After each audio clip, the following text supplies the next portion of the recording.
Story 1. I was strongly against nuclear energy when I was too young to vote, but now it seems like one of the least harmful options. I transitioned from being a staunch pacifist to realizing that such a position can be naive and privileged. It is easy to denounce any form of violence when you are not the one at risk. In my younger years, I was more elitist, selfish, and convinced of my own intelligence. Fortunately, I learned that being smart and hardworking is much easier when your parents are wealthy enough to ensure you never have to worry about food and can afford private school before you are eligible to vote. I essentially shifted from dismissing the poor to criticizing the wealthy over the course of a few years. Story 2. I thought the United States government cared about veterans. Look at the military budget and then look at the budget for the Department of Veterans Affairs. I formed this opinion while growing up during the administrations of George H.W. Bush and Bill Clinton. Now, for presidents from both major parties and 25 years later, the Department of Veterans Affairs is grossly underfunded compared to what we spend on the military. But we support our troops. Story 3. I liked the idea of libertarianism when I was a teenager. The concept of people being free to do whatever they want and being responsible for themselves seemed reasonable. However, as I got older and faced reality, it quickly became clear how naive that perspective was. It requires an even playing field that simply does not exist, and it would likely devolve into oligarchs running cartels and treating the working class poorly. Story 4. I believe checks and balances actually worked as we were taught in civics. Turns out that greed always wins. Story 5. What patriotism looks like. I used to think that America was the good guy and that democracy needed to be spread. The events of September 11th were formative for me as a child, and for a long time I wanted to serve my country and be a hero. That was what patriotism meant to me. Loving your country so much that you would die for it. Now I understand that it means living for your country, fighting for your country, defending your neighbors, and criticizing those in power. It involves holding yourself and others accountable and showing up for people. Story 6. I used to believe that welfare enables laziness at the expense of hardworking taxpayers. Now I believe that corporate welfare enables decadence at the expense of hardworking taxpayers. Story 7. The death penalty changed my mind in 9th and 10th grade during a research paper, and I have held that position ever since. My initial instinct is still to feel anger towards offenders, but knowing what I do now about the criminal justice system, biases, and costs, I can't justify state-sanctioned killing. Story 8. I once thought that right-leaning parties were fiscally conservative, as they claim, while left-leaning parties were more willing to spend on social services that benefit society. It turns out that right-leaning parties have worse fiscal records in general than middle or left-leaning parties. Story 9. In high school, I was confused about why communism was so hated. There were no mega-wealthy individuals and nobody living below the poverty line. Why can't we achieve this? Turns out that wanting to help people and improve their lives is less common than I thought. After a couple of years in college, I realized that people are too greedy for communism to ever work. Story 10. Libertarianism. I used to fully embrace it and then realized it is childish once I thought about it critically. Story 11. I used to be anti-feminist when I was younger, from about age 11 to 15. For the most part, this was because the whole crazy feminist craze was prevalent on the internet. I have since grown up and realized that those videos primarily feature radicals and misandrists. I also used to be anti-LGBTQ+. However, I grew up again. My friend group expanded, and I got to know many gay and transgender people. Now, I am essentially the type of person my younger self would have disliked. Overall, I used to consider myself right-wing. The truth is, I was borderline alt-right. At some point, I began to rethink my views and started to lean left. Or perhaps I just shifted completely. When you see discussions about young men largely leaning right, I was one of those young men. This phenomenon has been occurring for a while now, but now we are allowed to vote. Story 12. I used to consider myself an anarchist with libertarian tendencies. I really liked the non-aggression principle. Then I realized that I was willing to use the full power of the state to compel my one neighbor to help pay for the education and healthcare of my other neighbor's children. When I took my own, non-existent yet, children's well-being out of the picture, It suddenly didn't seem as selfish to compel neighbor one. I also realized that by living in a community and receiving the benefits of that community, such as protection from wild animals, access to libraries and roads, and a legal system that enforces contracts and provides an agreed-upon system of currency, while not contributing back to that community through its agreed-upon mechanisms, I would be violating the non-aggression principle, and the community would have every right to expel me from it. Story 13. I was raised to be a religious conservative and was a Christian nationalist since the mid-1980s. I was an evangelical until age 45, when I had to admit to myself that I no longer believed in religion and became an atheist. My understanding of the world radically changed, and I became only interested in what could be proven to be true. One unintended consequence was that I also became very progressive in my politics. I recognized how much conservatism is based on tribalism, even to the point of denying science and factual data, and how much progressives strive to be effective, data-driven managers of government. Story 14. I used to believe that Democrats would become the natural majority until Trump took a sledgehammer to what were once thought to be stable and strong Democratic constituencies. Now, it appears that the permanent majority Democrats fawned over isn't based in reality. Story 15. Trade through change. In Germany, we had the idea that by forging strong economic ties with Russia, we would make the world a safer and better place. We believed that the cost of disrupting interdependence would be too high for either side to act recklessly. How wrong we were. The only ones becoming overly dependent on the other side were us. Story 16. People make independent, rational decisions and think critically about politics. However, most individuals tend to adopt the beliefs of their in-group and leaders uncritically, then rationalize those beliefs as if they had made the decision themselves. Story 17. It's right versus left instead of the people versus the billionaires. They focus on social topics to divide us. We can't take our eye off the ball. Story 18. When I was growing up, I was raised to believe abortion was always wrong. However, as I grew older, I understood that there are situations in which a woman's life can be at risk if safe abortions are not available to her. My opinion began to shift after this realization, and I came to believe that abortion needs to be legal, along with the need for more comprehensive sex education. Abortion is not an easy choice for anyone to make.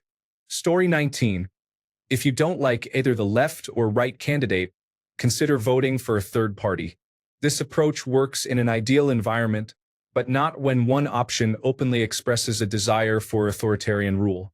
Many people who felt that Kamala Harris was not perfect chose not to vote or voted for a third party, potentially missing an opportunity to prevent significant issues for the world.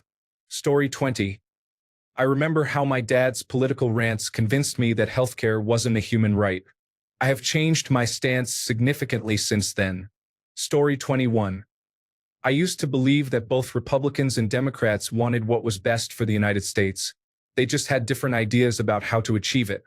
Now, I realize that many Republicans want certain groups to suffer, and they do not care how bad the situation becomes. Story 22. Nuclear weapons have been a significant concern for me, and I have been a strong advocate for disarming them for most of my politically conscious life. However, upon further reflection, I have realized that in the last 75 years, during which more than one country has possessed nuclear weapons, no two nuclear-armed nations have engaged in direct warfare with each other. In fact, they have worked tirelessly to avoid such a conflict. Consider the Cuban Missile Crisis. If it had involved a non-nuclear arsenal, the threat of war would have been equally serious. However, I am convinced that neither Moscow nor Washington would have backed down if they had not faced the prospect of total annihilation from the other side. Do you think Ukraine would be at war with Russia if it still had its nuclear weapons? I highly doubt that. Story 23. I used to think there was no place for violence in political resistance. Then I learned more about different historical resistance movements and oppressive governments and met several organizers behind the movement to abolish apartheid in South Africa. I now believe that while we should be nonviolent whenever possible, there is a time and place for violence in certain political struggles. My perspective on what constitutes violence has also changed. I used to see violence between individuals as the only form of violence, such as an individual harming another person, but not recognize structural violence, where private healthcare and insurance companies negatively impact people's lives. Now I understand that both are forms of violence. Story 24. I was in a far-right group. I was also a medical student. Everything fell apart during a chickenpox epidemic in my hometown. I have been slowly moving back to the left for years. Interestingly, I should have paid closer attention to those hardcore punk bands in high school. I am likely some form of socialist now. Story 25. I honestly thought that people abused welfare and that those who created the laws regarding benefits had the best interests in mind to curb blatant abuse. However, I could not have been more wrong. It turns out that many highly educated and hardworking individuals can fall on hard times, often due to medical issues, and most families come off welfare benefits within a couple of years. Fraud numbers are frequently published and found to be less than 5% of all cases. Those who advocate for the right to benefits are often discriminating against disabled individuals, minorities, and seniors, pushing them into low-paying jobs operated by unethical companies. I find that most claims of people abusing the system are unfounded. Undocumented immigrants actually pay taxes and receive little to no welfare benefits. LGBTQ individuals are not receiving extra privileges or jobs that are simply handed to them. Disabled individuals are not faking conditions to receive Social Security income payments. Senior citizens are not depleting the Social Security system through mass fraud. The people who actually do abuse the system are ultra-wealthy individuals and corporations. Story 26. Just because our political views differ doesn't mean we can't be friends. Before Trump, I believed it 100%. Now I don't. Personally, I find it difficult to be friendly with anyone who voted conservative, unless it relates to my job. Especially the outspoken bigots. They have completely ruined it for everyone.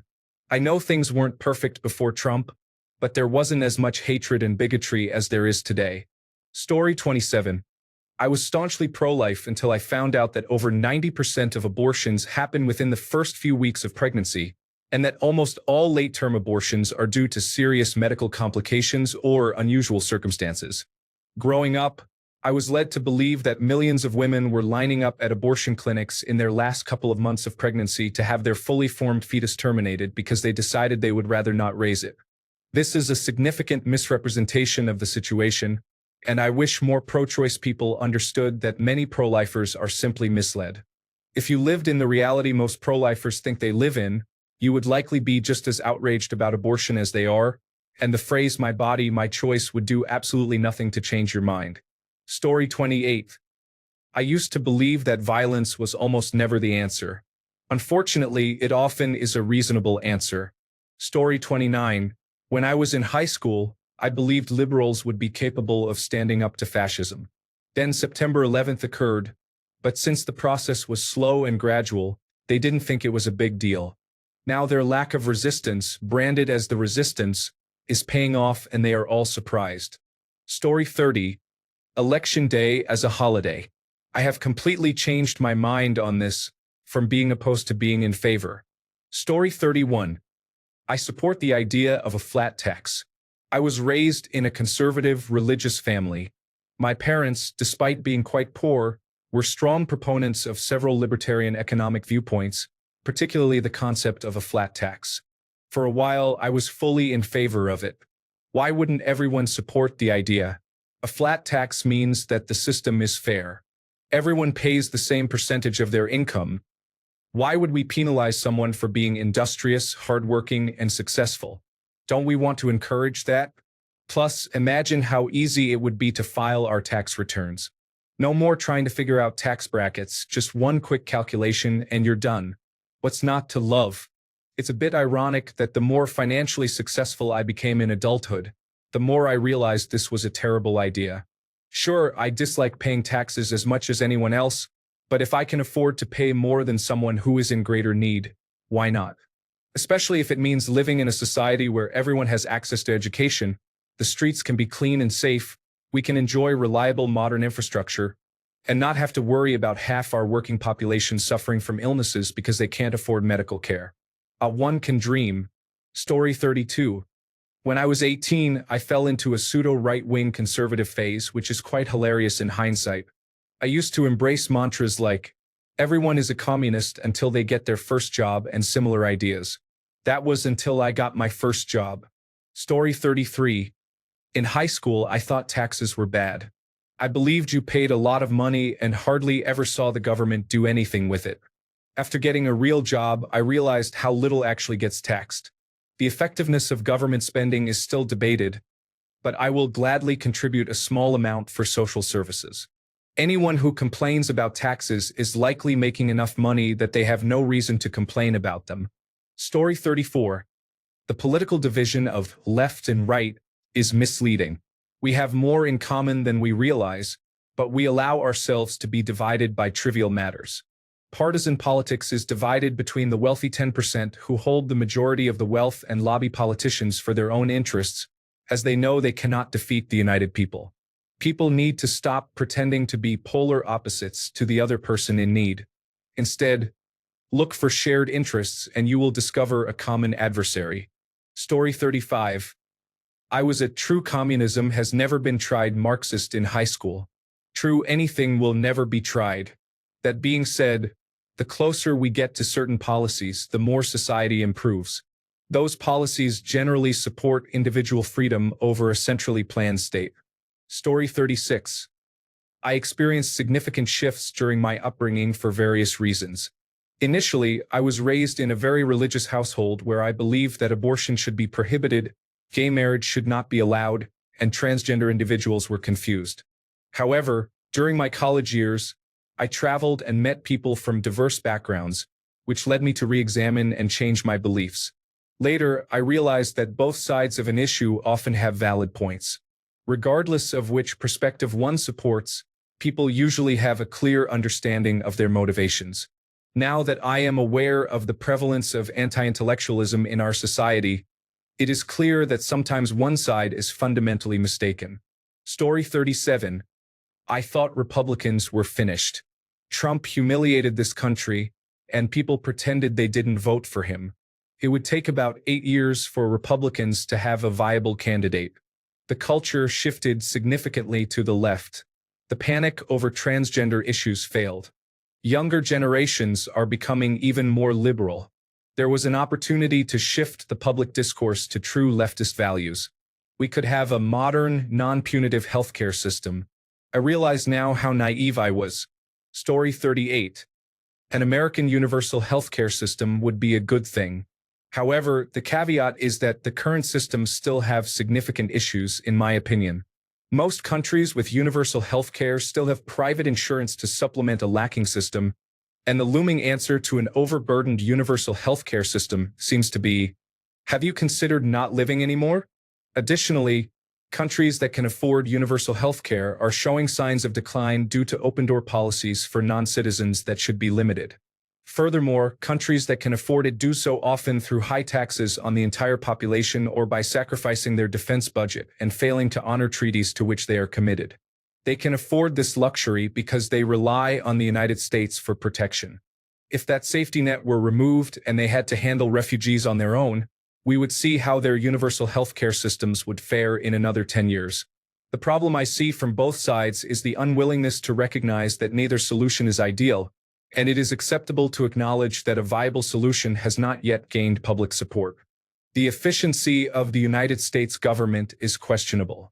I do not want the same minds who run the United States Postal Service involved in any decisions regarding an American universal healthcare system. Those who believe it would be different if we had one are kidding themselves. Those same individuals are involved in everything the government operates. Story 39. Universal healthcare is simple and should be implemented in the United States. However, I am aware that it is complicated and fundamentally broken in other countries like Canada and the United Kingdom.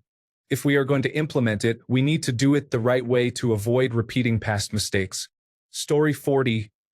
I always thought Americans were above accepting authoritarianism. It is a huge disappointment to see us now. Story 41. Abortion is not murder. I accepted this idea in my youth. Fortunately, I have come to understand that this is about women's rights to determine their futures. This understanding became clear to me when I learned that the primary reason the right adopted an anti-abortion stance was to garner support for segregation. Story 42. That big business leaders support capitalism and free markets.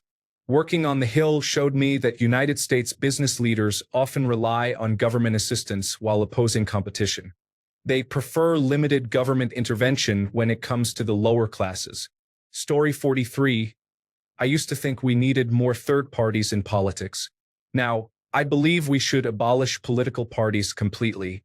Everyone should run as independents so voters can focus on their platforms rather than merely considering whether they have a Republican or Democrat label beside their name. Story 44. Completely outlawing guns is not feasible. I realized how that would impact rural communities, and now I lean more towards sensible gun regulation instead. Story 45. I used to think labor unions were generally bad and that what was needed from them was accomplished around the turn of the last century, and that now they just caused inefficiency and laziness. Now, while there may be issues with certain unions and reform could certainly be beneficial, I've learned that unions were responsible for wage growth. One of the primary reasons wages have stagnated for the last 40 years is the decline in private union membership. I also think they should be supported by conservatives because collective bargaining is essentially labor selling itself, and union disputes resolve problems without the need for government intervention.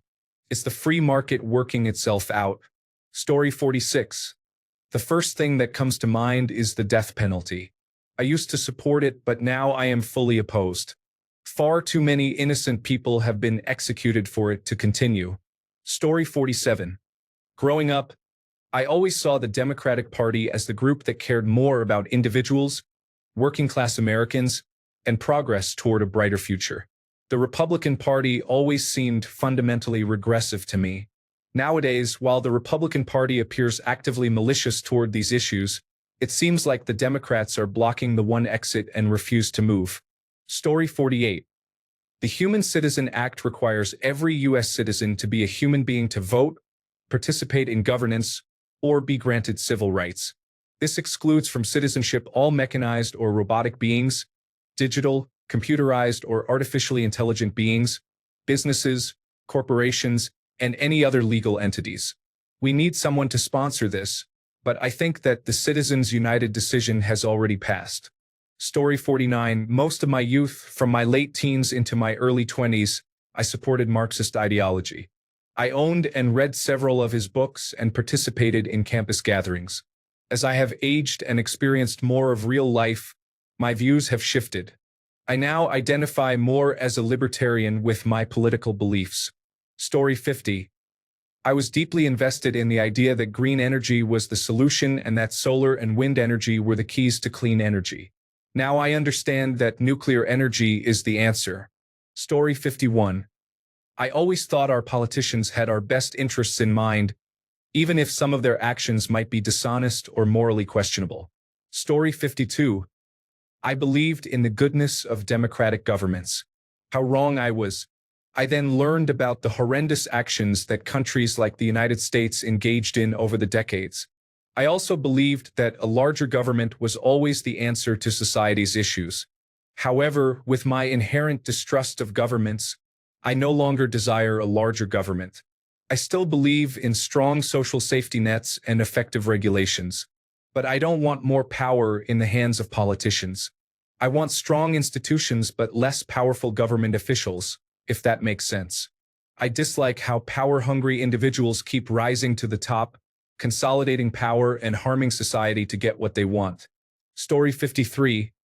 I used to think that the government should have more control over everything for the sake of stability, but now I believe in personal freedom and less intervention.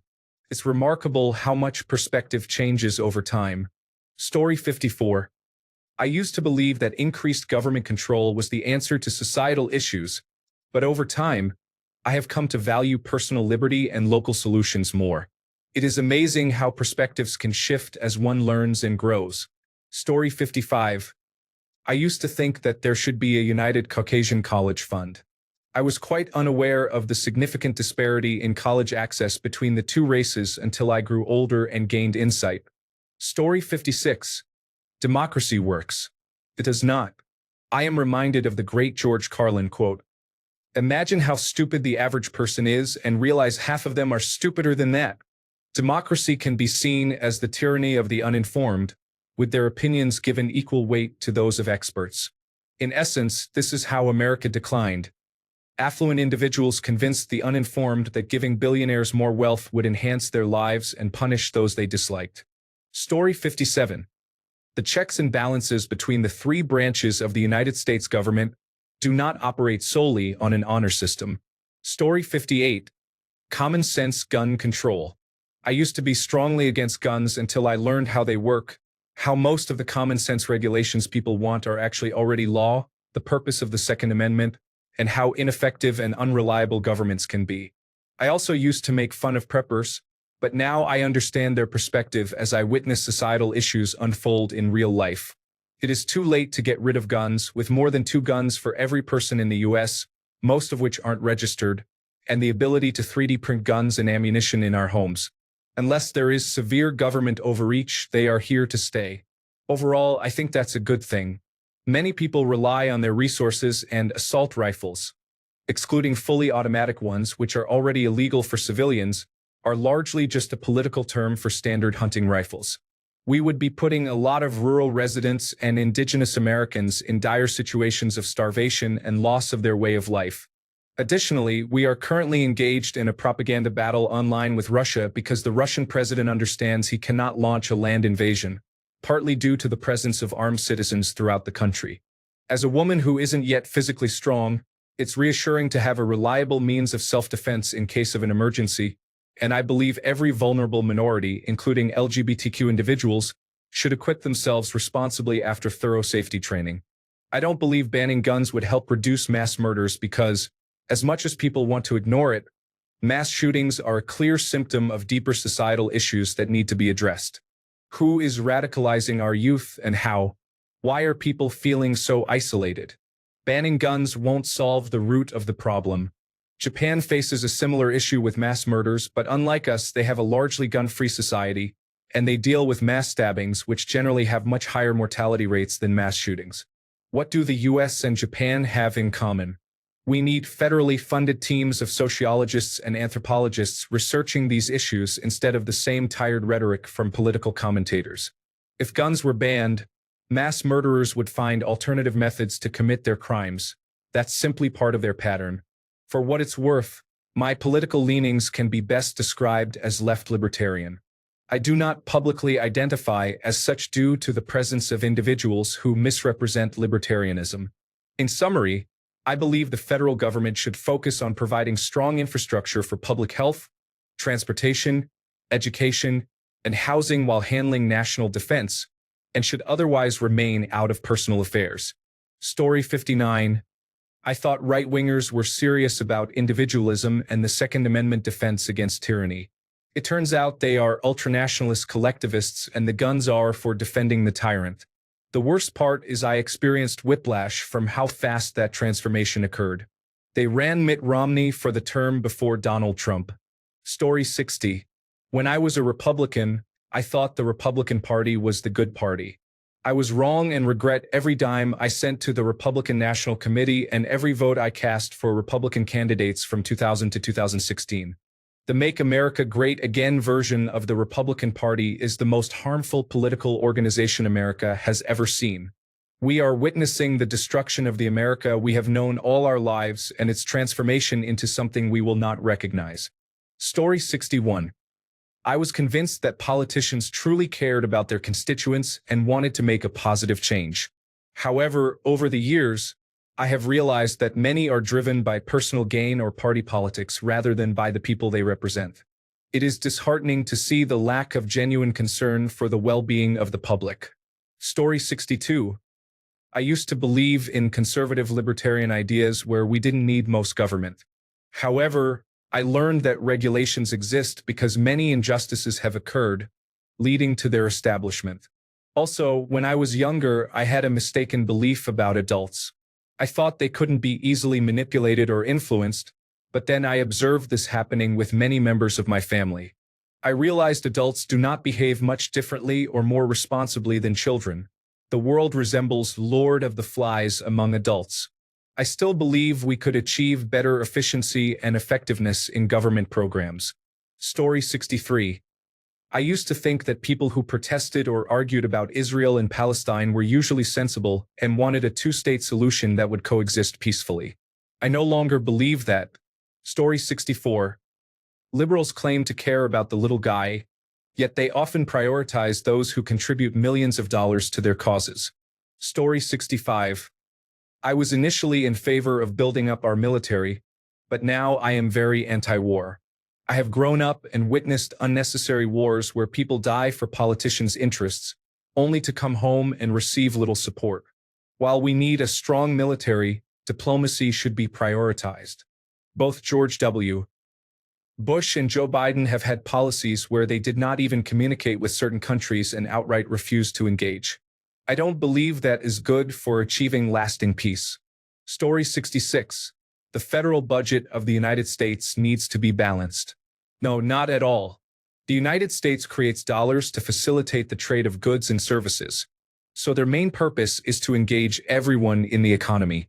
If we have a large population of individuals not involved in the economy, we are not doing things correctly and are likely leaving many goods and services off the market, making them scarcer and thus more costly. Furthermore, taxes exist primarily to ensure that people are using dollars. They do not fundamentally fund the government. The government is supported by the labor of individuals and the willingness of those who use United States dollars, with society reaping the benefits of government goods and services. Society benefits from institutions like the National Institute of Standards and Technology, Medicaid, and Social Security, as these programs contribute to strengthening national assets. Government debt serves as a basic investment instrument that establishes a benchmark for how essential a publicly traded company must be to the public.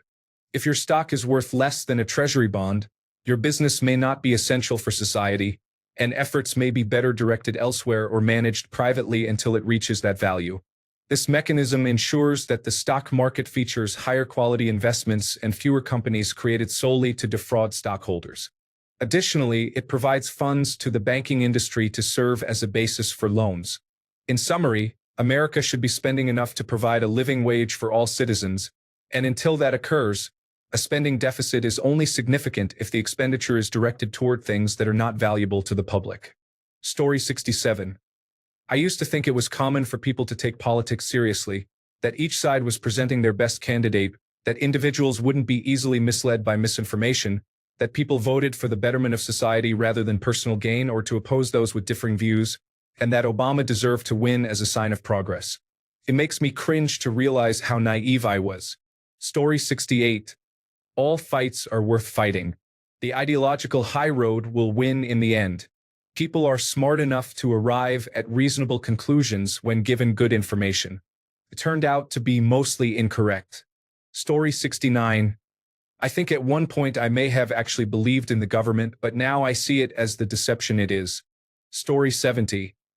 I used to believe that if people understood the pain and suffering caused by political decisions, they would empathize because they simply were not seeing the consequences.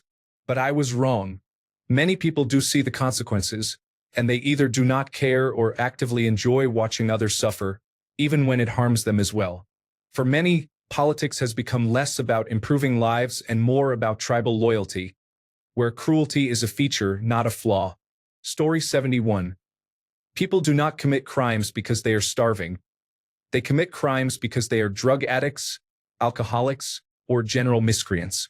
Aside from that, the rest of your statement makes sense. Story 72. I used to believe in the rule of law. I always thought the law is the law. There is no working around that. I later discovered that the law is not as clear-cut as I originally believed, and many individuals try to manipulate it to achieve specific goals. The law can state one thing, but politicians will often attempt to reinterpret it to serve their own political agendas.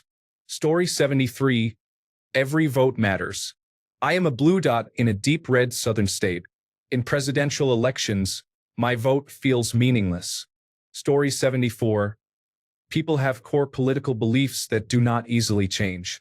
The last decade has shown that the majority of people tend to follow what their group leaders instruct them to do, whether those leaders are political figures, media personalities, community leaders, or religious leaders. Individuals often adjust their reasoning to align with the beliefs of the group, and their core belief revolves around their ongoing affiliation with that group. Story 75. I have loosened my thoughts on gun control quite a bit. I still believe banning items like bump stocks and binary triggers should be implemented, and I still do not understand why any American needs an AR-15.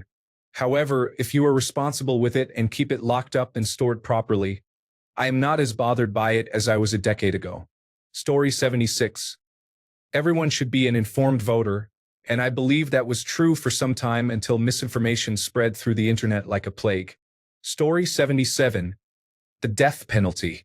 In some cases, it is 100% certain that a person committed a crime, and their actions are so heinous that we should consider the death penalty. However, even in instances with clear evidence, such as a manifesto, multiple eyewitnesses, or video, I believe that putting people to death diminishes us as a society. It is better to incarcerate them than to kill them. Story 78.